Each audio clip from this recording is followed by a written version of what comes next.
Welcome back, guys, and welcome to what's going to be the first in a series of videos where I recap and give some impressions on the official EA streams that are coming out over the next month or so. And if you guys missed it, things kicked off with the first stream last Thursday where the focus was on both Face of the Franchise as well as regular franchise mode. It was an interesting stream, but I'm not really sure it had too much brand new information, but there were some bits and pieces that we're going to be getting into here. And we're going to be starting with Face of the Franchise, and like I just said, I'm not sure there was actually anything new revealed about Face of the Franchise. There was some bits about the storyline and becoming friends with a wide receiver, the combine and GM interviews, and then some new screenshots as well. But like I said in my last video, I'm not exactly sure how I feel about this yet. I've never really been a fan of the superstar modes. I didn't enjoy Long Shot at all, but this does seem to be a step up from that experience. The big thing here really, I think, is the inclusion of more NCAA teams as well as the ability to play college football games. Obviously, the elephant in the room is NCAA football, and I'm curious to see how this works out as we move forward because it does seem like baby steps are being taken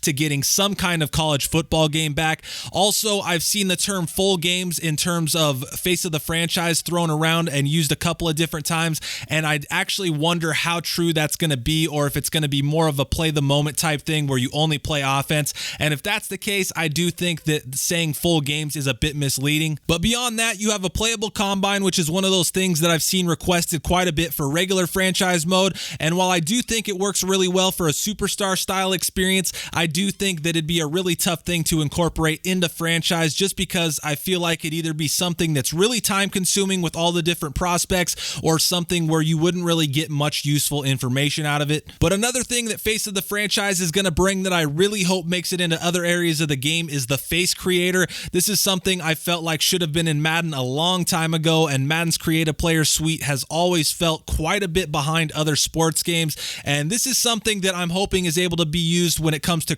just creating a normal player or when editing a draft class as well as creating a coach. I think it's one of those small things that can help things feel fresh rather than just seeing rookies or coaches constantly pulling from the same small group of faces. But moving along here, as we transition to franchise mode, we have the big crossover feature that will be present and have heavy involvement in both Face of the Franchise and franchise mode, and that is going to be the scenario engine. And you can see here kind of a high-level overview that was given during the stream, and again, this is going to apply to whether you're playing as a player or a coach. I'm not really sure how this works if you're using an owner, but I would guess that it's probably the same as a coach for the most part. But right after that, an example is given where you get a text from your offensive coordinator about facing JJ Watt that week, and from there you're posed with a decision or objective for the week that could include just winning the game, avoiding sacks, or something like throwing for 400 yards, and based on how you do, you'll earn better rewards based on the objective you choose. Also, right after that, it's mentioned that if you're struggling in your season, your XP gain will actually be higher than if you're doing really well,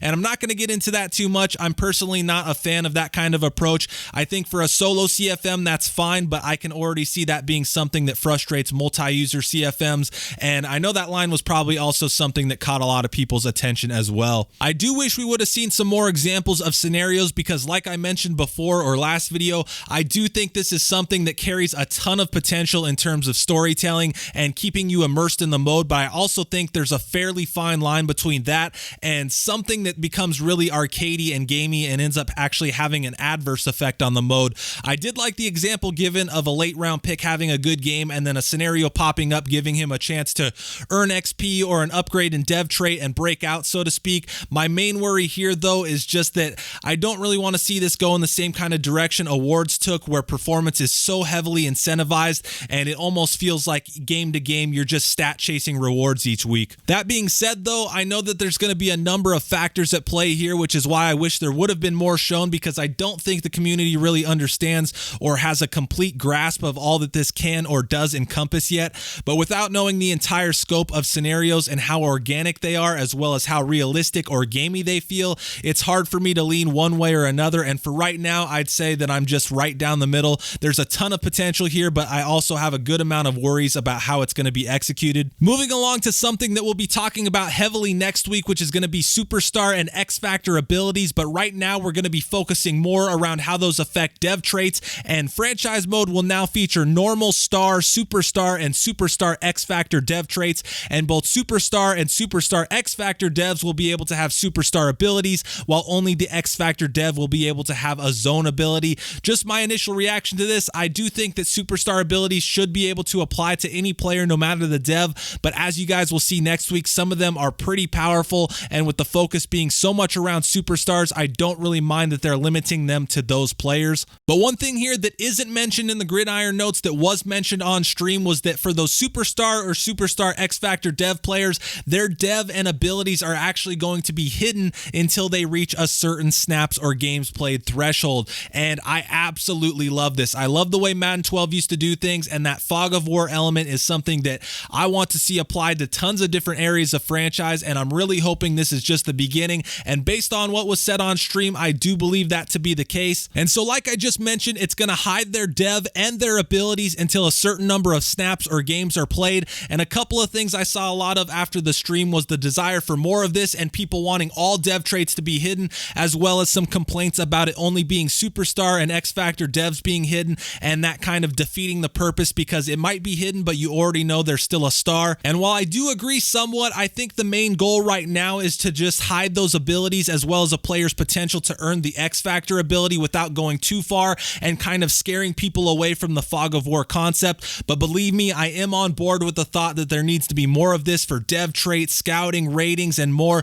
and I promise you I'm going to be in the ears of the devs clamoring for more of this moving forward, and right now this is by far one of my favorite things that I've seen. Moving on to another thing I liked, which could be found in the Gridiron Notes and was talked about a little bit on stream, is the stretched out ratings or rating spread, and one note made was that it was said that there's about 400 less players above 70 overall than before, and then in the Gridiron Notes it mentions that the ranges between overalls is also larger now, which in turn means using skill points will be more impactful, and then the final note was that you may now actually see starters potentially in the 50s. I really like the sound of this and hope it works out. For a while now it seems like every player's OVR and ratings get crammed into that 70 to 99 range, and having that open up and create a greater disparity between players that are elite as opposed to below average, I think can really help things not only in gameplay but also in franchise from a team building standpoint. I'm really interested and honestly a bit worried to see how this plays into draft classes and how progression handles this as well.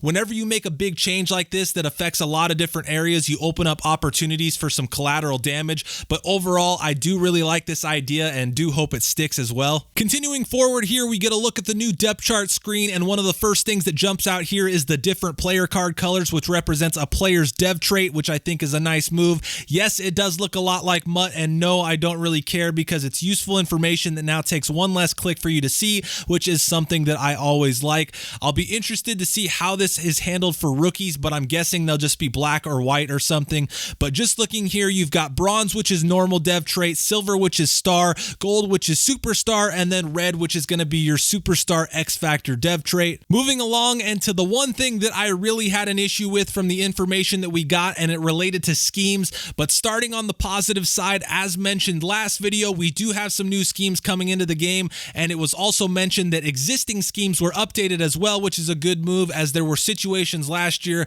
where certain archetypes would only be able to fit one particular scheme. And that brings me to what I didn't like, and it has to do with this quote, and the main thing I'm focusing on here is at the bottom where it says we've taken that XP buff that used to be 50% and taken it down to 10%. I understand and fully agree that the scheme system was too restrictive and limiting last year, and you can tell that they understand that as well with what was said. And I will say that I think the transparency here and details given towards the future is really nice because we don't often get that, so that was something that I did really appreciate. But going back to the first part where they added a bunch of new schemes and updated existing schemes to add more variety for the archetypes, I almost feel like moving the buff from 50% down to 10% almost defeats the purpose of doing that. By cutting that buff down, it pretty much makes the difference between scheme fits and non-scheme fits negligible, and in turn makes the scheme you're running almost insignificant, because whether you're adding scheme fits or not, the difference really isn't that substantial. So when I look at this, it almost seems like they countered their own move, where now you have a lot more variety with archetypes and how viable they are for different schemes, but at the same time, the purpose behind why you'd want them to be viable and have more versatility has been reduced to practically none. So I don't know at this point. I'm hoping maybe that 10% can maybe be bumped up to a 25 or 30% at launch, but that was the one thing that definitely stood out to me as something that I didn't like. But on the other side of that, it does seem like they have a plan and direction for opening up schemes moving forward, which is good to hear. And then as we wrap up here, finally, finally with the Playable Pro Bowl, and not really too much to talk about here, but one note for multi-user leagues is that there will be multiple versions of the Pro Bowl for different users. I'm still not exactly sure how extensive or restrictive this actually is. The explanation during the stream was a bit confusing, but from what I gathered, if you get 6 wins and don't make the Super Bowl, you'll be matched up with another player based on record, and you'll get to play your own version of the Pro Bowl. But that's all I got here, guys. Just some overall impressions on how franchise is looking at this point. From my point of view, I think it's tough to say. It seems like a lot went into face of the franchise, and then the scenario engine, which is this year's big feature, we don't really know a whole lot about. My main worry at this point is that the scenario engine falls flat or adds a little bit of fluff, but beyond that, franchise mode still remains that really dull, stale experience underneath. But if the scenario engine hits, then it can definitely add a lot, but again, without knowing too much about it, it's impossible to say. But let me know your guys' thoughts and impressions in the comments, as well as any thoughts or different views that you may have had about my impressions. What do you guys like, dislike, want to know more about when it comes to franchise mode, as well as face of the franchise? I'll have another one of these following this week's stream about X Factor and superstar abilities, and that will be a big one, so don't miss it. Gridiron Notes and a link to the stream can be found in the description. Hope you guys enjoyed the video, and until next time, thanks for watching.